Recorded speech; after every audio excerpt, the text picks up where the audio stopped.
वक्त की सबसे बड़ी खबर हम आपको बता रहे हैं। दिनेश अरोड़ा ने कहा कि संजय सिंह प्रभावशाली व्यक्ति है।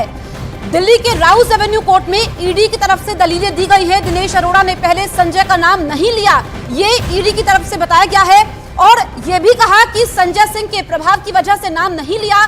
यह बड़ी जानकारी निकल करके सामने आ रही है, क्योंकि इन्हीं दलीलों के आधार पर दिल्ली की राउस एवेन्यू कोर्ट से ईडी को रिमांड मिलनी है संजय सिंह की। संजय सिंह ने इससे पहले कोर्ट में कहा था कि कोई भी सबूत ईडी को नहीं मिला है और वजह बताई जाए।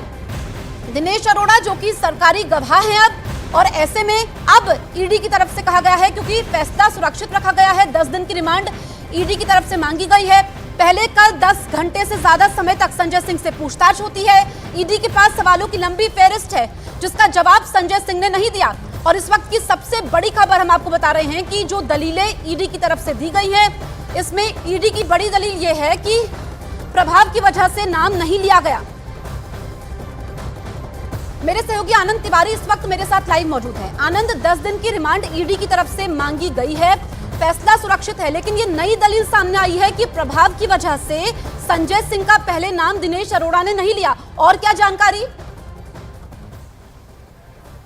देखिए, जब संजय सिंह ने दिनेश अरोड़ा की भूमिका को लेकर सवाल खड़े किए तो ईडी ने कहा कि दिनेश अरोड़ा ने ये कहा कि संजय सिंह एक प्रभावशाली शख्स हैं और विजय नायर ने उन्हें धमकी दी, इसलिए उन्होंने संजय सिंह का नाम का पहले जिक्र नहीं किया था। दिनेश अरोड़ा ने यह भी बताया, जो ईडी ने कहा कि 2 अभी और ऐसे नाम हैं जिसका जिक्र उन्होंने नहीं किया है। अब सबसे महत्वपूर्ण बात यह है कि जो ईडी ने दलील दी है कि 3 लोगों से आमना सामना संजय सिंह का कराना है, उसमें एक शख्स तो दिनेश अरोड़ा ये साफ हो गया है। 2 और लोगों से किस तरह का कन्फ्रंट होगा, ये फर्दर आगे की जो रिमांड ईडी को मिलेगी संजय सिंह की, उस पर निर्भर करता है, और आगे किस तरह से इस पूरे मामले में जो कड़ियां हैं उनको जोड़ा जाएगा। क्योंकि ईडी ने लगातार आरोप लगाए हैं आज कोर्ट में कि करीबन 3 करोड़ रुपए का ट्रांजैक्शन जो लेन देन है वो संजय सिंह के घर पे हुआ है, और जो संजय सिंह के कर्मचारी हैं सर्वेश मिश्रा, उनके जरिए हुआ है, इंड्रो स्पीड के जरिए भी हुआ है, दिनेश अरोड़ा के जरिए हुआ है। तो ये गंभीर आरोप जो है वो आज ईडी ने लगाए हैं, लेकिन इन्हें साबित करना पड़ेगा, और इसके लिए ईडी ने कहा है कि उन्हें आगे फर्दर रिमांड की जरूरत है। कोर्ट ने यह भी पूछा कि क्या आपने सर्वेश मिश्रा या जिन लोगों के नाम का जिक्र कर रहे हैं, क्या उन्हें आपने सम्मन किया है या उनसे पूछताछ की है, जिस पर ईडी ने कहा कि इन्हें सम्मन किए गए थे लेकिन ये पूछताछ में शामिल नहीं हुए हैं। उस पर भी संजय सिंह ने विरोध जताया कि उन्होंने कहा कि हमारी गिरफ्तारी के बाद उन्होंने सम्मन किया है, पहले से कोई सम्मन नहीं किया था।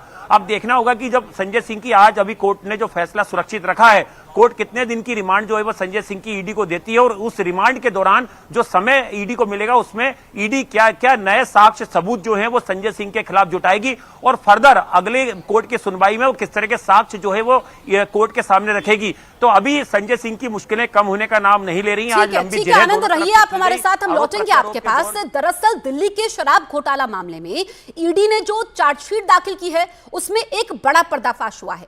चार्जशीट में यह बताया गया है कि शराब कारोबारी अमित अरोड़ा और दिनेश अरोड़ा की मुलाकात मनीष सिसोदिया से कैसे हुई, और संजय सिंह का इस मुलाकात में क्या रोल था, इस बारे में आइए आपको हम विस्तार से बताते हैं। दरअसल चार्जशीट के मुताबिक अब से 3 साल पहले यानी साल 2020 में शराब कारोबारी अमित अरोड़ा और दिनेश अरोड़ा ने संजय सिंह से मुलाकात की थी। ये दोनों शराब कारोबारी संजय सिंह के घर पर जाकर उनसे मिले थे।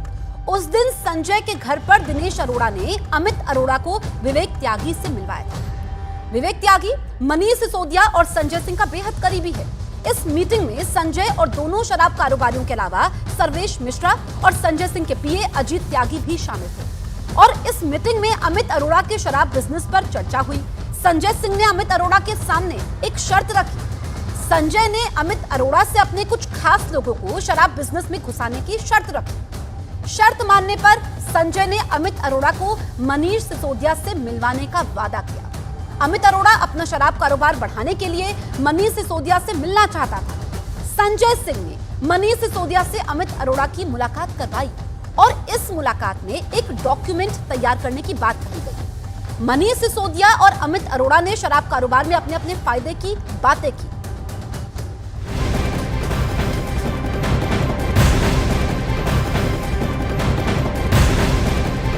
और एक बेहद अहम और बड़ी खबर ये कि आम आदमी पार्टी का एक बड़ा नाम, आम आदमी पार्टी के नेता संजय सिंह की ईडी ने गिरफ्तारी की और आज राउज़ेवन्यू कोर्ट में पेश किया है। उनकी 10 दिन की कस्टडी की मांग की है और ईडी का दावा ये है कि उन्हें अभी और आगे पूछताछ करवानी है, क्योंकि कुल मिलाकर तकरीबन 22 लोगों की गिरफ्तारी इस दिल्ली की नई शराब नीति के घोटाले के मामले में हुई है, जिसमें कि मनी लॉन्ड्रिंग का आरोप लग रहा है। खास बात यह है कि आम आदमी पार्टी के तीसरे बड़े नेता हैं जिनकी की गिरफ्तारी हुई है इस तरह के आरोपों में।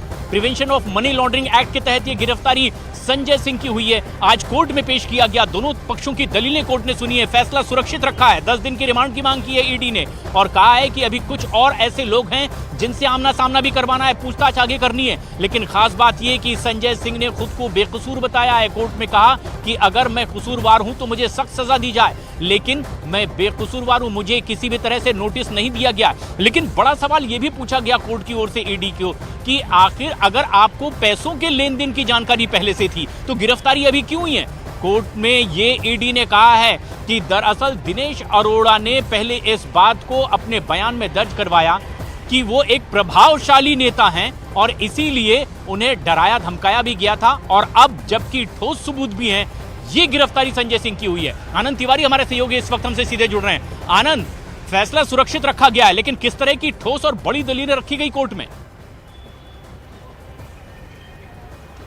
देखिए प्रशांत, सबसे बड़ी दलील तो कोर्ट में ईडी की तरफ से यही रखी गई कि उन्होंने मनी ट्रेल की बात जो है वो आज कोर्ट को बताई कि किस तरह से, किस आधार पर संजय सिंह की गिरफ्तारी हुई है। उन्होंने बताया कि किस तरह से करीबन 3 करोड़ रुपए जो है वो संजय सिंह के घर पर जो है वो ट्रांसफर किए गए, जिसमें सर्वेश मिश्रा जो उनके कर्मचारी थे उनके नाम का जिक्र किया गया, इंड्रो स्पिरिट कंपनी जो है शराब की उसका जिक्र किया गया और दिनेश अरोड़ा का जिक्र किया गया। यह भी कहा गया कि दिनेश अरोड़ा ने माना कि हाँ 1 करोड़ रुपए उनके जरिए पहुंचाए गए हैं, इंड्रो स्पिरिट के जरिए भी पहुंचाए गए हैं। तो कुल 3 करोड़ रुपए की ट्रांजैक्शन की जो बात है वो आज ईडी ने कोर्ट के सामने कही है। और अगर आप थोड़ा प्रशांत पीछे जाएं तो साल 2020 में जब ये नई आबकारी नीति शराब की नहीं बनी थी, उसके पहले से ही जो संजय सिंह हैं, दिनेश अरोड़ा हैं और अमित अरोड़ा हैं, इनकी मुलाकात होती है। करीबन 2 से 3 मरतबा संजय सिंह के घर पर यह मुलाकात होती है। वहां पर आबकारी नीति से पहले संजय सिंह उन्हें ये कहते हैं कि अगर आपको मनीष सिसोदिया से मिलना है तो उसके पहले आपको कुछ कोई मेरे निजी फायदे के काम करना होगा, जो ईडी के चार्जशीट में लिखा हुआ। और उसमें कहा है कि मेरे कुछ लोगों को शराब कारोबार में आप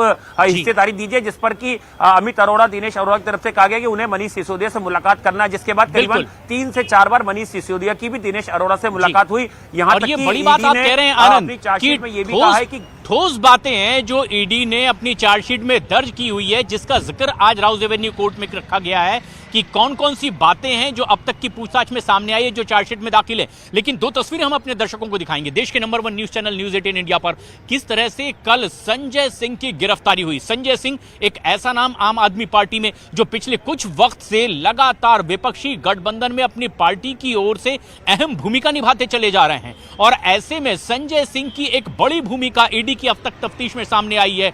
और आज जबकि कोर्ट में पेश किया गया है ईडी की ओर से, 10 दिन की रिमांड की मांग की गई है और ईडी का कहना है कि अपने रिटर्न दस्तावेज में उन्होंने कोर्ट के सामने 10 दिन की कस्टडी की मांग की थी ताकि और लोगों के सामने उन्हें बिठाकर पूछताछ की जाए। लेकिन अगर 7 दिन की भी रिमांड मिलती है तो भी अपनी पूछताछ वो इसमें मुकम्मल कर सकते हैं।